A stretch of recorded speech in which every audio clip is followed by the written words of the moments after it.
கட்சியின் பதிவு விண்ணப்பத்தை கடந்த ஆண்டு நிராகரித்த அரசாங்கத்தின் முடிவை எதிர்த்து சீராய்வு மனுவை தாக்கல் செய்வதற்கு உரிமை கட்சியின் தலைவரும் பினாங்கு மாநில முன்னாள் துணை முதல்வருமான டாக்டர் பி ராமசாமிக்கு கோலம்பூர் உயர் நீதிமன்றம் இன்று அனுமதி வழங்கியுள்ளது. அரசாங்கத்தின் முடிவை எதிர்த்து வழக்கு தொடுப்பதற்கு உரிமை கட்சி செய்திருந்த வழக்கு மனுவுக்கு சட்டத்துறை தலைவர் அலுவலகத்தை பிரதிநிதித்து ஆஜரான கூட்டரசு முதுநிலை வழக்கறிஞர் எதிர்ப்பு தெரிவிக்கவில்லை என வழக்கறிஞர் சம்சேர் சிங் தின் தெரிவித்தார். உரிமை கட்சியின் பதிவை நிராகரித்ததற்கான காரணம் குறித்து சங்கங்களின் பதிவகமான ROS தனது நியாயத்தை தெரிவிக்க வேண்டும் என்பதோடு உடனடி முறையீட்டிற்கு ஏன் நடவடிக்கை ஏதும் அமைச்சர் எடுக்கவில்லை என்பது குறித்தும் விளக்கம் அளிக்க வேண்டும் என அவர் கூறினார்.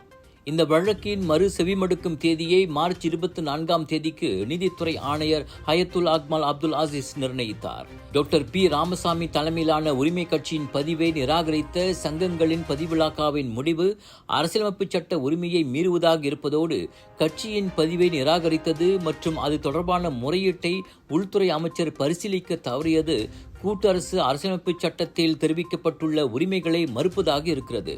எனவே நீதிமன்றத்தின் உத்தரவை உரிமை கட்சி கோரியுள்ளது.